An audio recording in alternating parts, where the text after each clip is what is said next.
Bienvenidos a Desacuerdo. El anterior fin de semana hemos hablado de Ecuador por la guerra que se ha desatado en ese país, una guerra sangrienta que continúa, una violencia que continúa. Seguramente en algún momento vamos a hablar de eso más adelante. En rigor, este es el primer programa que vamos a hablar de política nacional en 2024. Esta noche nos hemos propuesto marcar unas líneas de análisis de cómo puede ir la política en el 2024. Debo decir que no creo que los analistas políticos podamos predecir el futuro. Ninguno tiene una bola de cristal. Muchas veces hacer predicciones son expresiones más bien de deseos, de suposiciones y le quitan seriedad al análisis político. De modo que este programa no intentaremos adivinar lo que sucede, lo que vaya a pasar en el futuro. Lo que haremos será establecer a partir de hechos concretos cómo se están moviendo las fuerzas políticas y cómo éstas se proyectan para más adelante. Este año nació electoral. Será un año, en términos políticos, tremendamente conflictivos. Nosotros establecemos 4 líneas de conflictividad que podrían agudizarse a lo largo de este año. Veamos cuáles son. El 2024 será un año electoral, aunque falte mucho para las elecciones presidenciales. En ese marco, una línea de conflicto será en torno a la eliminación de la papeleta de Evo Morales, problema que ya comenzó con la definición del Tribunal Constitucional Plurinacional de prohibir más de 2 reelecciones para cualquier presidente. Por supuesto, el expresidente Morales y sus seguidores se resisten, y las operaciones políticas y las movilizaciones en contra del TCP han empezado. En esta línea también debe incluirse los intentos de captura del MAS por las 2 alas que existen en este partido. Esta pugna está tensionando la institucionalidad electoral y jurídica del país. ¿Habrá un nuevo Congreso? ¿Se realizarán las primarias? ¿Con cuántos binomios? Una segunda línea de conflicto es la imposibilidad de convocar a elecciones judiciales. La Asamblea Legislativa le cuesta llegar a acuerdos y cuando esto sucede el Poder Judicial los bloquea y se vuelve al inicio. La dificultad de llegar a acuerdos. Hay que decir que en todos los poderes, los magistrados encontraron aliados en sus afanes prorroguistas. ¿Hasta cuándo se aplazarán las elecciones? Una tercera línea de conflicto y debate se producirá en torno al censo que debe realizarse en marzo. Habrá una lucha entre departamentos que pierdan ingresos y escaños por tener menos población y departamentos que los ganen. Pero también habrá una lucha de la oposición y el gobierno sobre la forma en que se realizará el censo, que puede ser cuestionada por Santa Cruz y otras regiones si estas no logran los resultados que están esperando. Alrededor de Santa Cruz se alinearán los partidos políticos opositores. Y también habrá una lucha entre las interpretaciones de las cifras sobre autoidentificación indígena, teniendo como referente el hecho de que no se haya aceptado censar a los mestizos. La cuarta línea de conflictividad que se presentará en el país es la que surja del rumbo que vaya a tomar la economía. Si el crecimiento es débil y la oposición logra instalar una percepción de crisis, todas las oposiciones tratarán de dañar y desgastar al gobierno lo más posible. Uno de estos eventos será el avance o no del proyecto de extracción directa de litio. Otro, la situación del mercado de dólares y los progresos o no que haya en la sustitución de los carburantes importados. Estas son las líneas de conflicto que nosotros vemos. Pueden haber otras, por supuesto, todas están en tela de discusión y nosotros hemos invitado esta noche a un panel plural de analistas. A todos los entrevistaré personalmente y de forma sucesiva, haciéndoles la misma pregunta. No se trata de un debate, se trata de escuchar de distintas visiones del presente y del futuro para que sea usted, el televidente, la persona que nos está viendo, la que saque sus propias conclusiones. No nos cambie de canal. Como lo explicábamos en la introducción, este año se pinta un año conflictivo, así que hemos invitado a un panel plural para poder hacer unas proyecciones de qué es lo que puede suceder, unas líneas de análisis, unas líneas de conflictividad de lo que pueda suceder este 2024. En esta primera parte vamos a tener al periodista Carlos Valverde, al economista Armando Ortuño y al vocero presidencial Jorge Richter. En la segunda parte tendremos a María Galindo y a la economista también, Lourdes Montero. Voy a iniciar con Carlos Valverde, a quien le quiero dar la bienvenida, una calurosa bienvenida. Carlos, ¿cómo estás? Buenas noches. Buenas noches, mucho gusto de estar en tu programa. Carlos, ¿cuáles son las 3, 4 líneas o caminos que sean por los que probablemente se desarrollará la política boliviana en 2024? Yo creo que va a ser un año electoral, tal como ustedes mismos lo dicen. Ahora se va a privilegiar lo político fundamentalmente. Él es parte del socialismo del siglo XXI y la política está primero.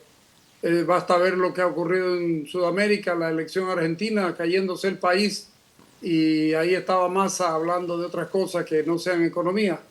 Entonces va a haber un escenario conflictivo. El presidente va a tratar de consolidar los espacios institucionales del Estado, más bien de mantenerlos a su lado, porque ya tiene el sistema prorrogado y el autoprorrogado. Y cuando digo el sistema prorrogado, hablo del Tribunal Supremo de Justicia, del Consejo de la Judicatura y del Tribunal Agrario, que son producto de la autoprórroga del Tribunal Constitucional. Pero además tiene la Defensoría, tiene la Contraloría, tiene la Procuraduría, gobernaciones masistas, la mayoría de las alcaldías masistas y la mayoría del poder electoral, así que creo que él va a jugar por ahí. El tema de las elecciones judiciales es un nudo. El gobierno puede ceder elecciones en 3 o en 6 meses. Hablamos de julio cuando pasen los conflictos que se vienen inmediatamente después del carnaval.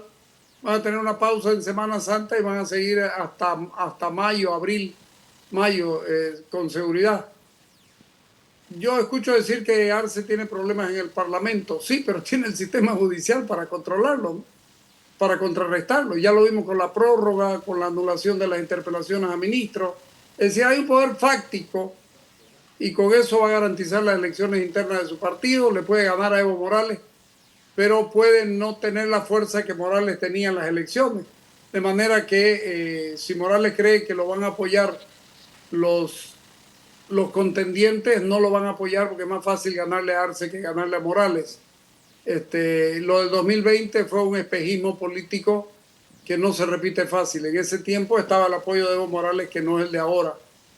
Para mí Morales no va a ser candidato.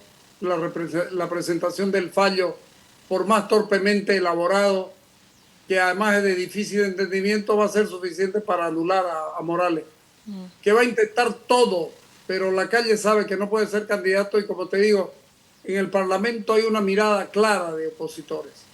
Arce es más ganable que Morales y creo que por ahí se van a ir. Pero Carlos, ahí te corto para ahondar un poco en tu análisis. A ver, tú dices que Arce es más ganable que Morales, entonces la oposición va, digamos, como no manifestarse, no hacer nada, etcétera, en la medida que a Evo Morales se lo saque del campo del espacio político, ¿es eso? Claro, porque yo quiero ahondar un poquitito más, ¿no? Tomando en cuenta de que uno ve una oposición desarticulada. Aprovecho que estoy contigo, que eres cruceño, que eres un lector de la realidad cruceña.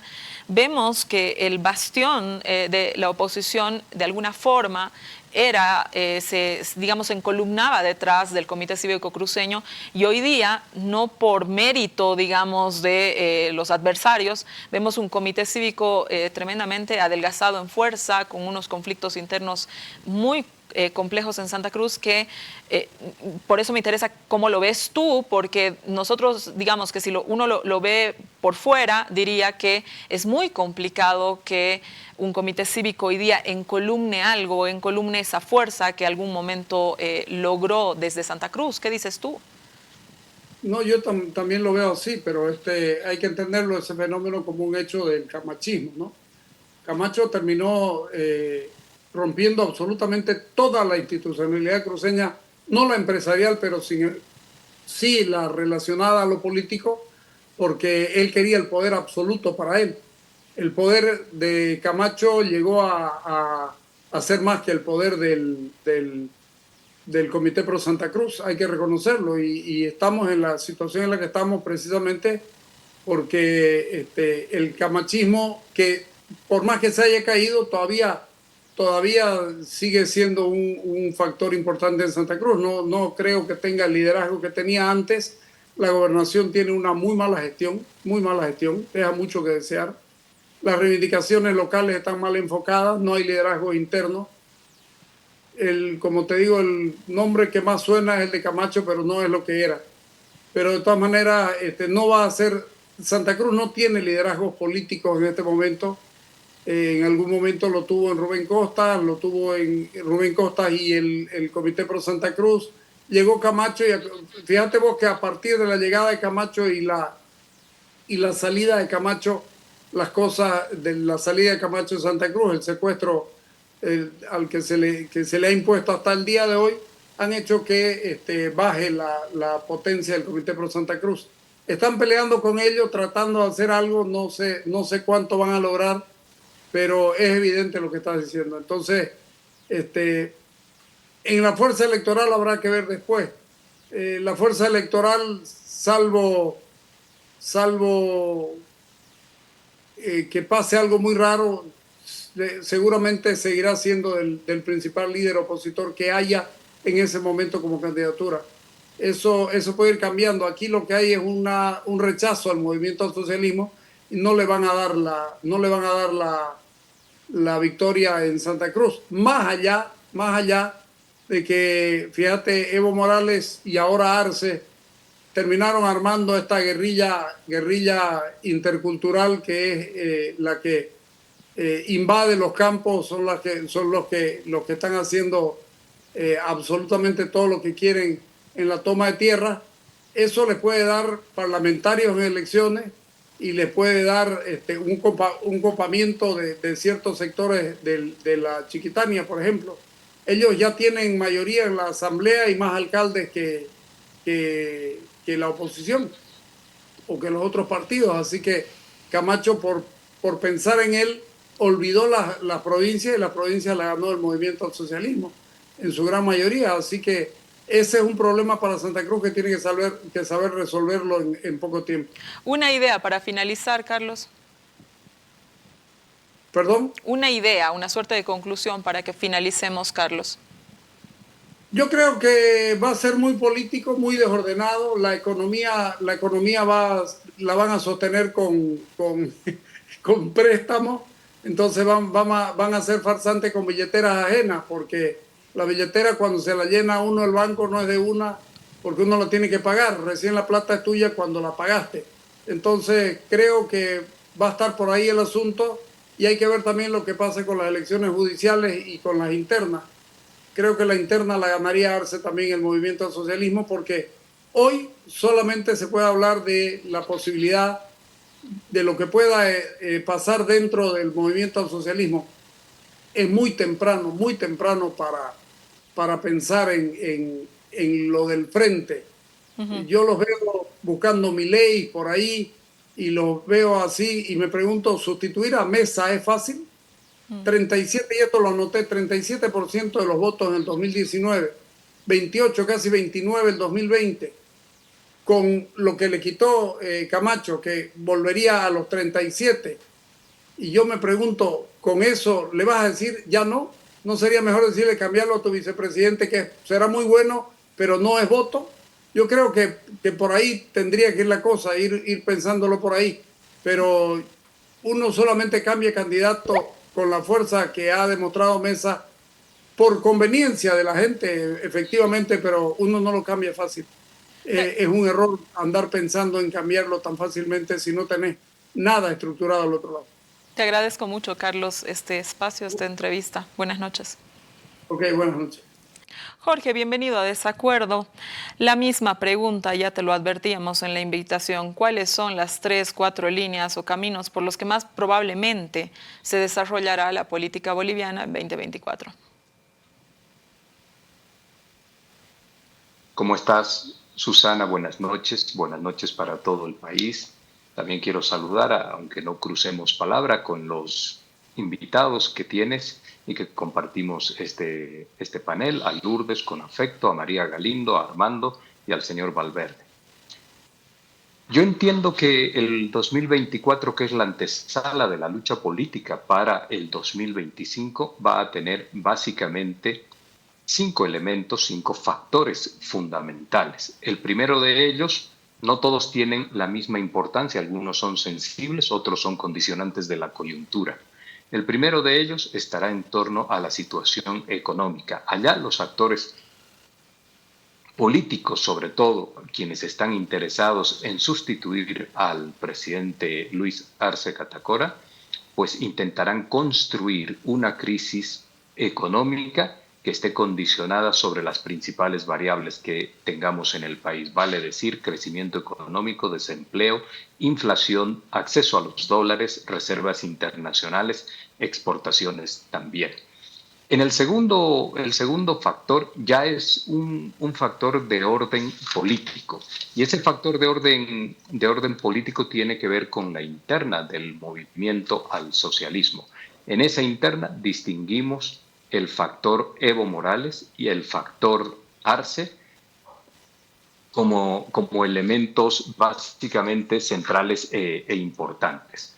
En el factor Morales, la búsqueda y la consecución de la candidatura. Esa búsqueda y consecución de la candidatura se ha convertido en toda la síntesis del accionar del expresidente. Ha reducido el proceso de cambio a la posibilidad de su candidatura.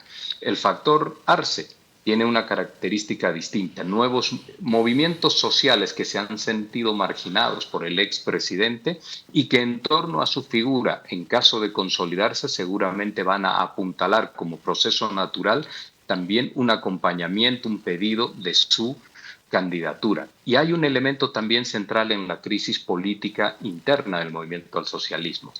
El hecho de que se vaya fraccionando y quebrantando la unidad de lo que yo denomino la corporatividad social y popular.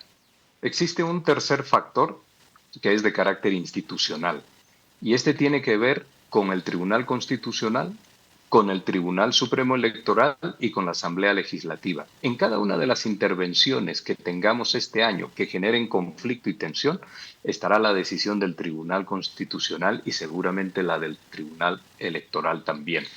Y en esa perspectiva, si miramos la vida interna del movimiento al socialismo, las resoluciones atravesarán también por los criterios que puede expresar el Tribunal Constitucional. También atravesarán por los criterios que también puedan emitir el Tribunal Supremo Electoral. Por ejemplo, los estatutos del MAS, algunos requisitos como los 10 años de militancia. Dentro de este factor de tensionamiento que vamos a tener en el año está también la Asamblea Legislativa. La Asamblea Legislativa que otorga la gobernabilidad, que ya está quebrada en términos numéricos y que además ha optado por una conducta obstruccionista en función de la Alianza Comunidad Ciudadana, creemos, y el ala del MAS disidente que proyecta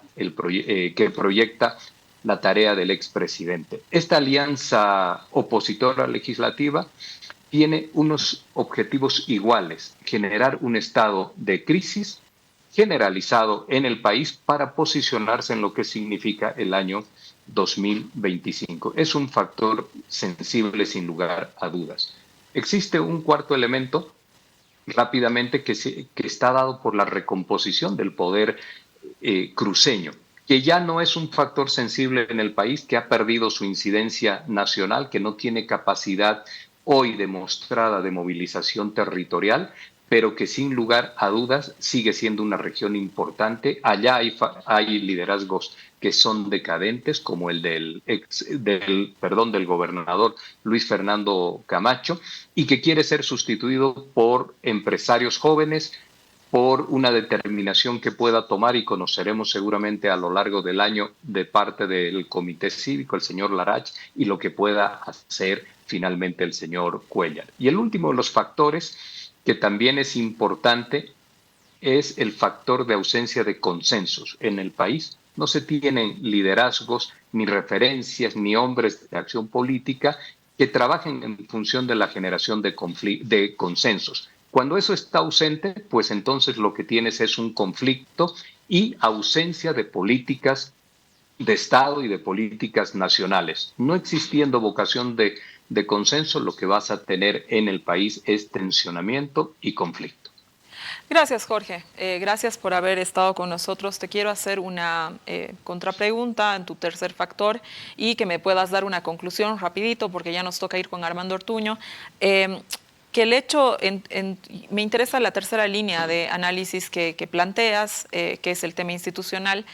El hecho de que la política empiece a dirimirse en tribunales no es una situación que pone en peligro a la democracia. Es una pregunta que te hago y te invito a dar las conclusiones de esto.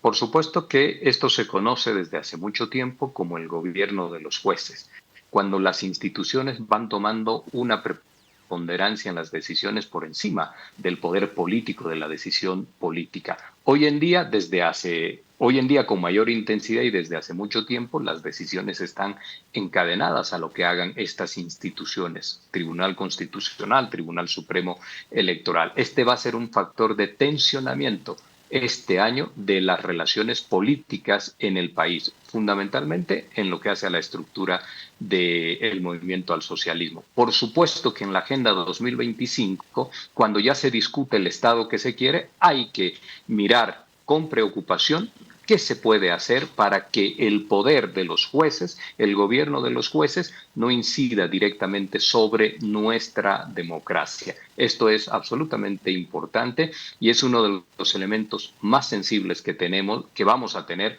a lo largo del año 24.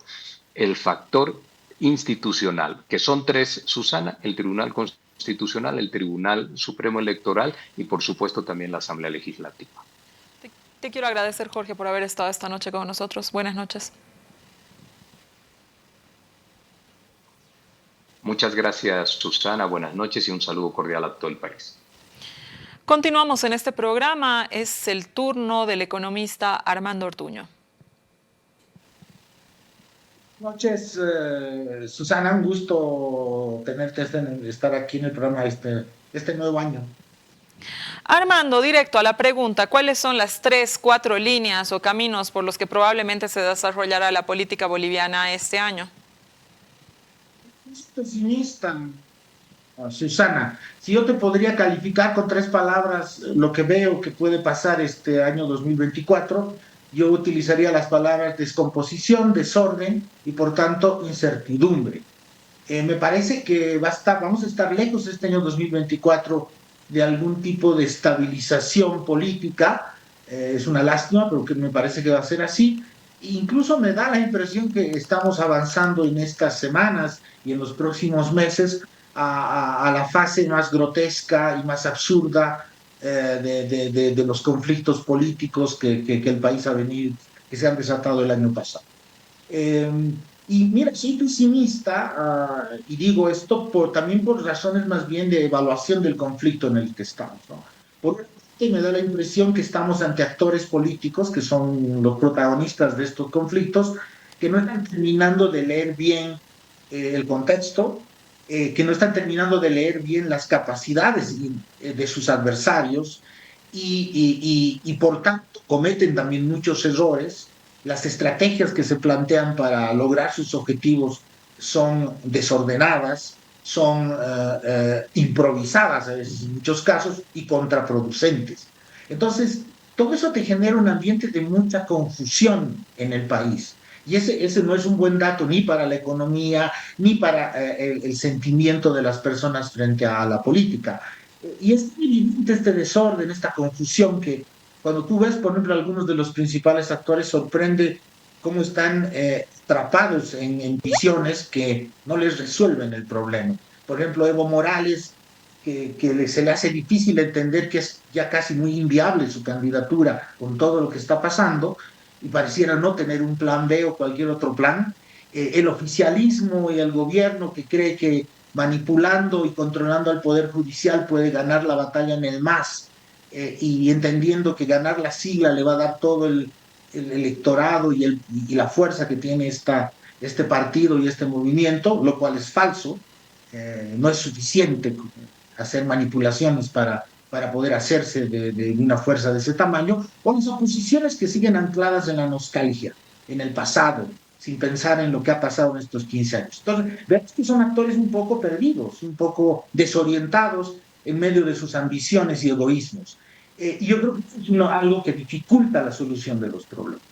Y como verás, el deterioro además es estructural, no es solamente en el oficialismo, es también en la oposición. Ve el desorden en Santa Cruz, probablemente en el movimiento político más fuerte de la oposición, más coherente, más estructurado. Tienes la misma pelea oligárquica que en el MIS, ¿no es cierto? Una pelea de grupos de poder que están peleando no por ideologías, no por otras cosas, sino por controlar esos aparatos, el MAS, el Comité Cívico o el Movimiento Cívico Cruceño, para poder lograr sus objetivos de grupo. Entonces, desconexión de la política con la gente es el dato fuerte de finales de este año, del año pasado, y va a ser, creo, el dato del 2024, y por eso me parece que es muy difícil que las cosas puedan mejorar. Más bien la tendencia es a que se empeore, y por tanto la política se está transformando no en una solución a los problemas de la gente, sino en un problema.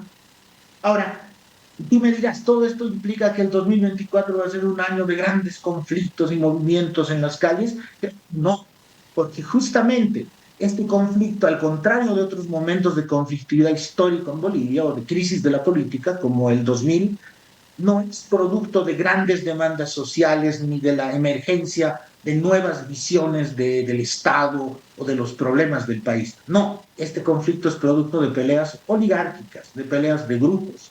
Es una implosión interna y que no interesa a la gente. Por eso la gente está haciendo su vida, por eso la gente está en sus cosas, desconfiando de la política, pero no metiéndose en este embrollo. Y no creo que se meta tampoco. Para mí, el gran test de esta descomposición va a ser el 2025, porque el 2025 hay elecciones y ahí sí la gente va a tener que decir su voz. Y ahí sí probablemente podamos tener sorpresas. Armando, cuando hablas ahí de se están haciendo estrategias de un lado y del otro, ¿no es cierto? No solamente en el oficialismo, también en la oposición, pero más fuertemente lo notamos en el movimiento al socialismo para, digamos, hacerse del proyecto político, deshacerse del uno, del otro, etcétera.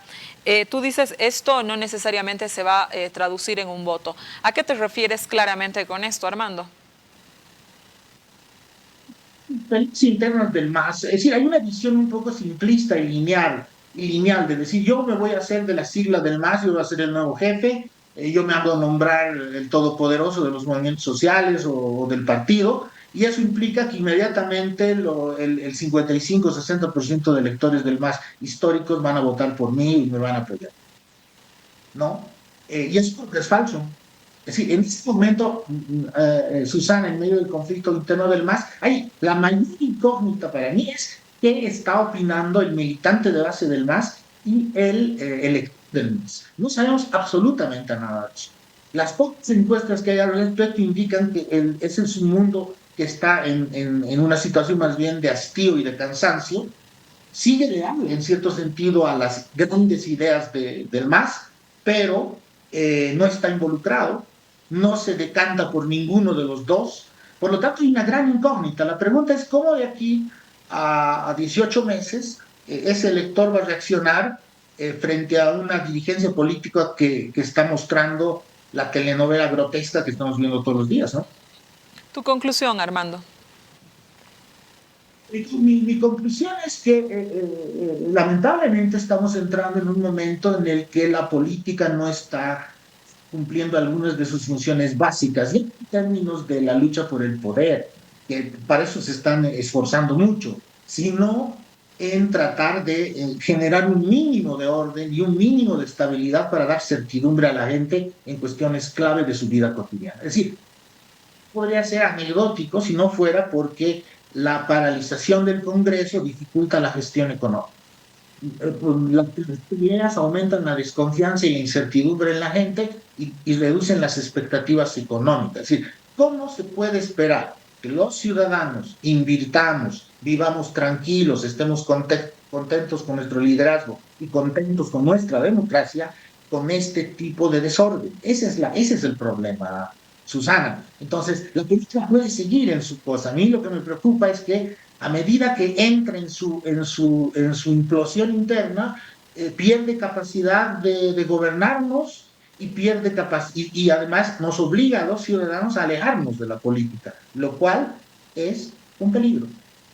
Muchísimas gracias, Armando, por habernos acompañado esta noche. De hecho, le quiero agradecer a los tres invitados que hemos tenido para esta parte del programa. Quédese con nosotros, no nos cambie de canal, que en la próxima sección la tendremos a María Galindo y a Lourdes Montero. Quédese con nosotros.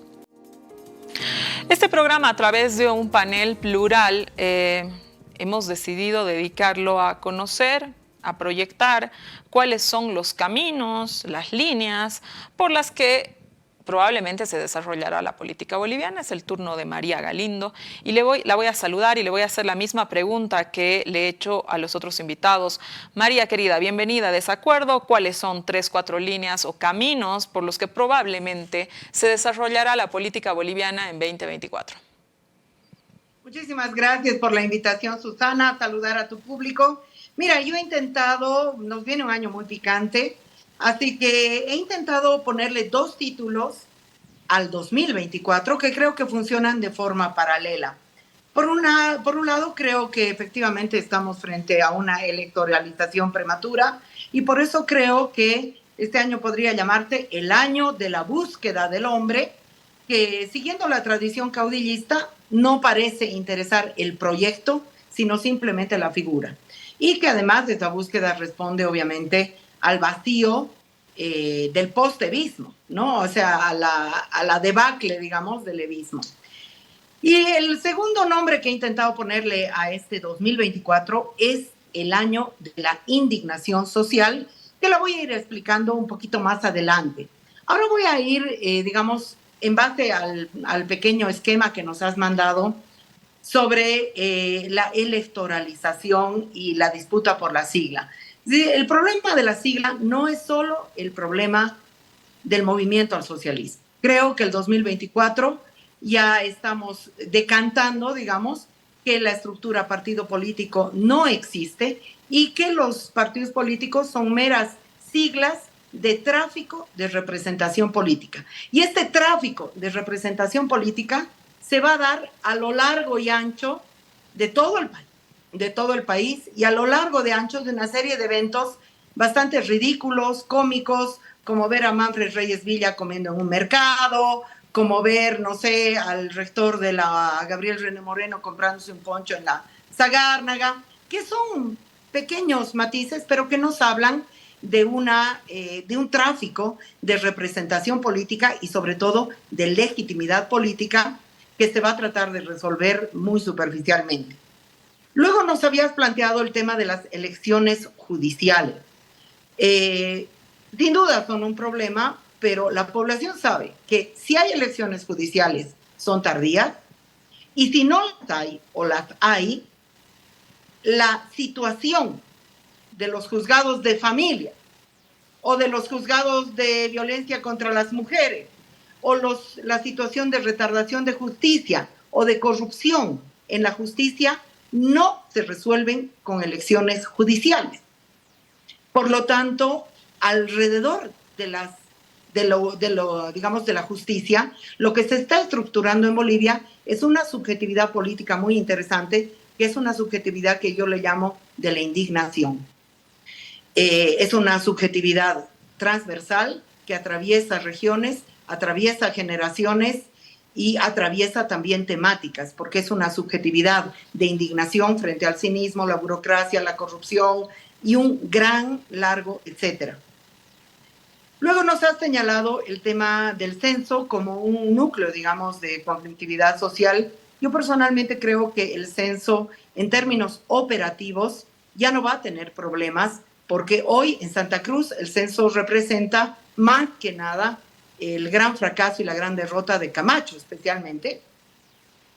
Pero claro, en torno de los resultados de ese censo, sí va a haber de nuevo una gran conflictividad social y creo que nos remite de nuevo a la gran crisis política en la que estamos, porque hay lucha por escaños, pero también hay conciencia social relativa de que un diputado, una diputada, 3 escaños más, no representan un valor en sí mismo para nada, ni una garantía para nada.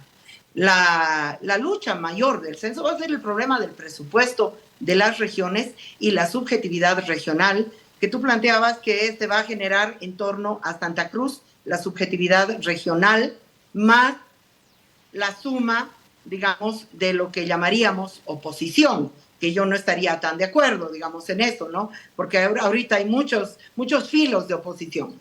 En este sentido, yo creo que estamos frente a una crisis política tan patética que no ha tenido la capacidad de plantearle a la sociedad entre la autoidentificación indígena y la autoidentificación blanca mestiza, un lugar social que para la sociedad boliviana resulta muy importante y que realmente existe. Porque por un lado, la usurpación de lo indígena es un acto tan violento como la negación de lo indígena, y ya hemos visto un montón de usurpaciones indígenas a lo largo de los 14 años de Evo Morales, como que te obliguen, que te orillen a un ninguno,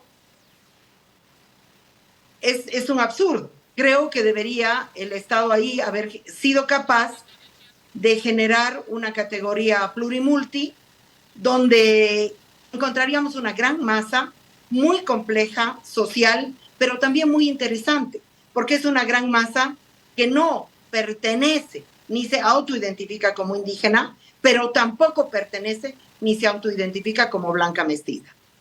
Por último, en lo que tú has planteado dentro de lo que son la crisis de carburantes, dólares y la producción y exportación de litio, yo le sumaría a esta trilogía la cuestión del oro. Creo que estamos hablando de 4 factores fundamentales de la economía boliviana, pero al mismo tiempo, yo alrededor de esos 4 factores volvería a plantear la subjetividad de la indignación, pero en torno de lo siguiente, en torno del ocultamiento de información. Hoy en día en Bolivia no sabemos nada realmente, nada de lo que está pasando. No se puede conocer los convenios de litio porque dice que no implican erogación de dinero, no sé por qué, pero queremos conocer las tecnologías, si las tecnologías son depredadoras del agua o no. Queremos conocer precios, queremos conocer perfiles, quiénes finalmente están ahí. Pero pasa lo mismo con el oro, pasa lo mismo con los dólares. No sabemos si la ausencia de dólares es un sabotaje del sistema financiero o es una insolvencia completa de las arcas del Estado. Entonces, creo que ese ocultamiento de información, eso de que estamos viviendo en una sociedad donde realmente no sabemos lo que está pasando, genera de nuevo esta subjetividad o infla o alimenta esta subjetividad que llamo yo de la indignación general, transversal a toda la sociedad y probablemente más fuerte que las subjetividades regionales, indígenas populares. Creo que también hay una, digamos pequeña, pero la hay, una subjetividad autoritaria que está surgiendo, que es, digamos, esa mirada sobre modelos como Bukele, que dicen, bueno, que venga un Bukele a Bolivia y arrase aquí con una visión de uso de fuerza y completamente autoritaria. Es débil en Bolivia, eso es interesante, pero está ahí como subjetividad dentro del debate y la conflictividad política.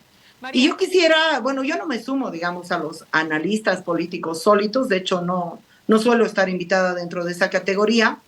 Yo quisiera invitarlos a ellos, que mayormente son hombres, y a las pocas mujeres que están por ahí, a plantearles la necesidad de introducir la categoría de análisis de casta. Y esto no tiene que ver con una analogía con la crítica de Milei, pero creo que la sociedad boliviana no está estructurada únicamente en clases sociales, pertenencias étnicas y pertenencias regionales, sino que en Bolivia estamos frente a estructuras de castas, castas que son factores decisivos de poder, y yo mencionaría 5 por lo menos. La policía, hoy convertida en una casta autárquica de beneficio propio.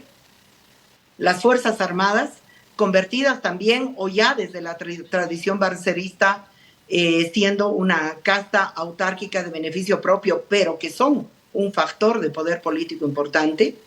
La agroindustria cruceña sumada al sistema financiero, que forman una suerte, digamos, de casta que puede imponer vía teléfono una serie de presiones al Estado más allá de cualquier cosa. Yo puedo dar cuenta, y voy a dar cuenta este año, de que la ASFI no está haciendo su trabajo y de que digamos, mucha de la banca está cometiendo una serie de abusos contra el ahorrista, el prestatario, la prestataria, sin que aquí no pase nada.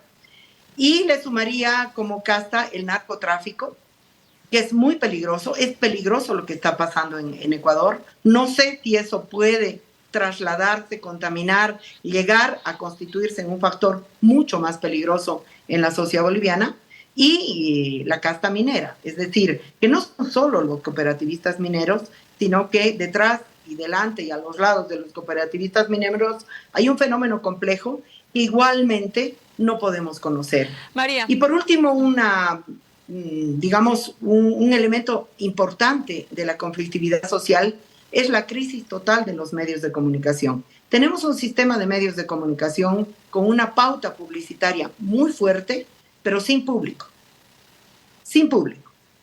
Y al mismo tiempo, esa pauta publicitaria es tan condicional que hoy no existe ni información, ni noticia, ni investigación periodística. Entonces, los medios se han convertido y se han movido hacia el TikTok, el podcast, buscando público, en realidad, buscando público, pero el problema central es la ausencia de investigación periodística, de interpelación al poder y de control social.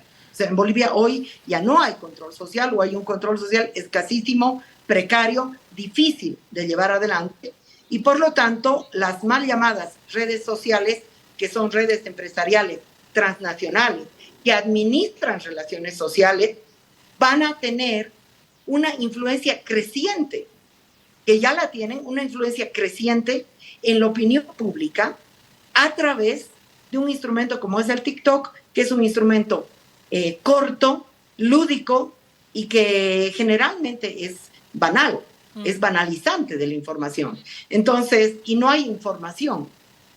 Entonces, y en el segmento mayor de nuestra población, estamos hablando de un electorado juvenil, que no mira ya televisión porque la televisión no le responde a sus intereses, puede haber, por ejemplo, tenemos el fenómeno Milei, que es un ganador de elecciones vía TikTok. Entonces, yo terminaría mi planteamiento con estos elementos, Susana. Muchísimas gracias, María, por tu intervención. Creo que nos has dado un mapa absolutamente completo. Creo que voy a dejarte una pregunta abierta para la próxima invitación que te haga, porque yo sí considero que tú eres una de las mejores analistas políticas del país. Más allá de ser uno de los actores políticos de este país, eres una de las mejores analistas políticas de este país, precisamente por tu contacto cotidiano con la gente. Lo dejo abierto, María, no tengo tiempo para que me contestes, pero sí me llama, me cuestiona esa distancia que tú marcas, que existe entre el poder político y lo que la gente espera, lo que la gente desea, en lo que la gente está. Es una distancia que no solamente me has hablado tú en esta noche, en este programa, pero también hablas de un tema de una indignación. Lo que me preocupa es que un sistema político en crisis, el 25 es ese sistema político el que nuevamente elegirá a nuestros representantes. ¿Qué hacemos con un sistema político tan desconectado de la gente? Lo dejo como pregunta abierta para la próxima invitación que te voy a hacer. Gracias por haber estado esta noche con nosotros, María. Agradecida yo y sobre todo por el piropo. Y quiero cerrar con una cosa muy, muy cortita. Es muy triste que Estado plurinacional sea hoy un concepto vacío, que la gente no entiende y que la gente no sabe qué contenido tiene. Eso es responsabilidad del gobierno y de todo el ciclo masista. Gracias, María. Continuamos nosotros nuestro programa con Lourdes Montero, doctora en Ciencias Sociales. Bienvenida a este programa. Lourdes, buenas noches. Siempre es un gusto, Susana, compartir el espacio contigo. Me habías lanzado una pregunta que quisiera contextualizar con algunas descripciones del espíritu del momento, ¿no? Yo creo que el espíritu del momento está marcado por dos sensaciones: una alta incertidumbre y una desconexión. ¿A qué me refiero con lo de alta incertidumbre? En lo político, económico y social. Primero que este bloqueo decisional en el campo político está dando una sensación de mayor incertidumbre sobre el futuro de nuestro país. En lo económico, la sensación es de que cualquier momento se podría desatar una inflación y podría haber escasez de carburantes. Y creemos que en lo social, los conflictos en las organizaciones podrían llevar a una mayor pulseta de las fuerzas en los liderazgos internos, que también podrían alterar yo en una columna llamaba este pequeño verano de la tranquilidad del que estamos gozando ahora, ¿no? Y quisiera referirme también a una aparente desconexión de una élite político-judicial con las preocupaciones cotidianas de la gente. Hay un sentimiento de agotamiento y hastío hacia la élite política que profundiza la irritación con todo el sistema de gobierno y todo el sistema político. Por ello, la parálisis decisional es uno de los problemas centrales del campo político.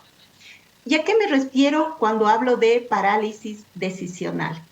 Estamos teniendo en estos últimos días un escenario en la Asamblea Legislativa que pone de manifiesto esta crisis. Se ha impuesto la idea de que el campo político es un escenario de confrontación radicalizada, cuando lo que esperamos es que en este espacio se transite acuerdos mínimos procedimentales. No esperamos acuerdos sustantivos, pero al menos que se supere el bloqueo. Por ejemplo, ya no tenemos esperanza de que se aborde la reforma judicial, pero al menos se gestione un acuerdo para llamar a elecciones judiciales. Esto nos lleva a pensar que no habrán elecciones primarias, pues parece que a nadie le interesa que las organizaciones políticas sean un escenario competitivo con renovación de liderazgos, ni en la oposición ni en el oficialismo. También creo que no habrá elecciones judiciales, pues se ha instalado una estrategia de chicanería de doctorcitos altoperuanos. Lo que vemos es una estrategia de desgaste mediante la guerra judicial, donde aparentemente se desdibujan los actores, las agendas, nadie sabe quién toma las decisiones. Y al final, las cosas funcionan según quién influye más sobre el Tribunal Constitucional o quién logra influir o presionar más al Tribunal Electoral. El censo se llevará a cabo, pero el conflicto se dará esencialmente en septiembre. Esperamos al menos un operativo racionalmente aceptable y que, por ejemplo, las redes no se inunden de gente diciendo a mí no me censaron, a mi casa no llegaron o solo no hubieron suficientes boletas en mi barrio, ¿no? Entonces, esto podría llevar a que se consolide la idea de fraude censal, que ya lo hemos estado escuchando como una narrativa de la oposición que podrían utilizarla si es que no hay un operativo técnicamente aceptable. La batalla del censo se dará en septiembre y se dará al menos en 5 campos o en 5 ejes, ¿no? Primero, el dato. ¿Qué haremos si no llegamos a contar 4 millones de personas en Santa Cruz? Un dato que ya en Santa Cruz se ha establecido con una metodología en extremo dudosa. Este resultado podría ser cuestionado y podría volver a esta idea de un fraude censal. Hablamos también de la discusión sobre la redistribución de recursos, muy sensible a la población que siempre se cree víctima del centralismo, ¿no? Y también la redistribución de escaños. Pero también yo creo que va a ser un motivo más que podría ser un pretexto para cuestionar el padrón electoral. El otro eje de preocupación central este año tiene que ver con la judicialización de la política. Como ejemplo, tenemos la sentencia sobre la reelección, un documento confuso, mal redactado, que pone el tema como de contrabando en otro tema que se le había consultado. Esto ha generado múltiples interpretaciones. Además, emitida por una sala de 2 magistrados sin consenso de los 9 magistrados. Esto enrarece el escenario político sin resolver de ninguna manera el tema de la reelección. También nos preocupa, junto con la judicialización de la política, el tema de una potencial crisis institucional del Tribunal Electoral. En ese contexto, la gestión de lo económico se torna más central que nunca. De manera acelerada se está recomponiendo el campo político y el campo económico, y los actores que tienen peso y decisión.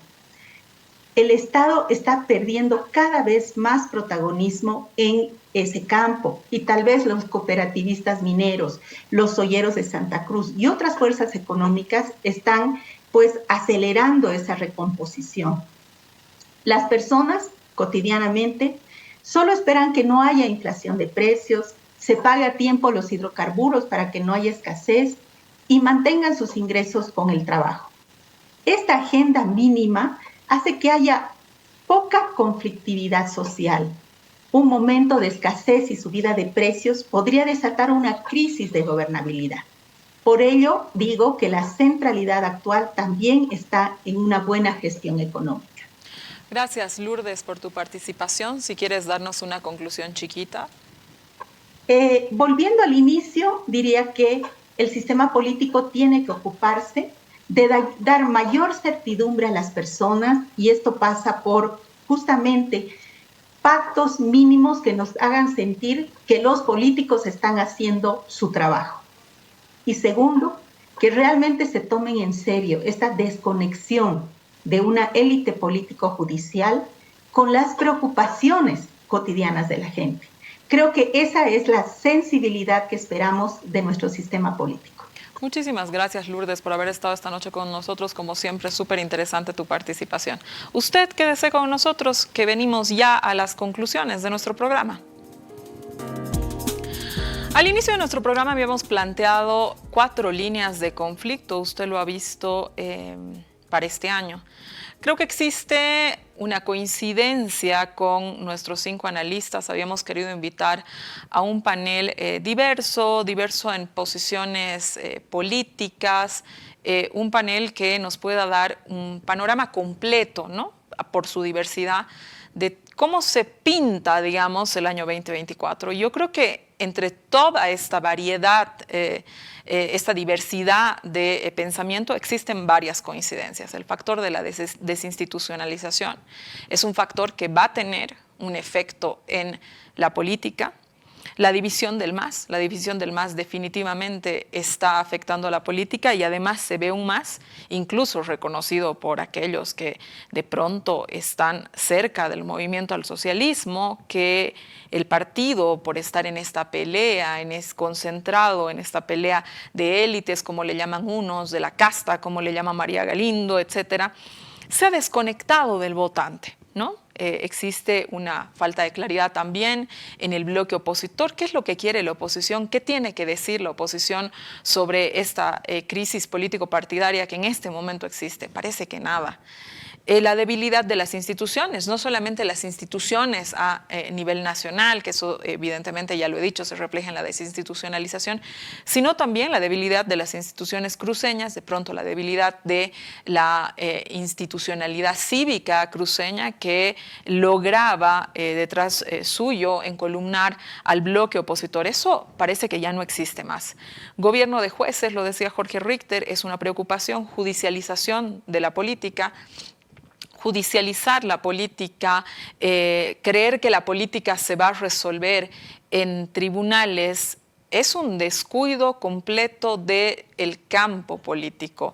Quizás cuando se salga de este juego de la judicialización de la política y los actores políticos quieran volver a entrar en el campo político, se encuentren precisamente con lo que ya lo advierten nuestros analistas, con descomposición, con indignación, con desconexión, con incertidumbre, la paralización de las decisiones de las que habla Lourdes Montero se ata precisamente con el tema de la desinstitucionalización.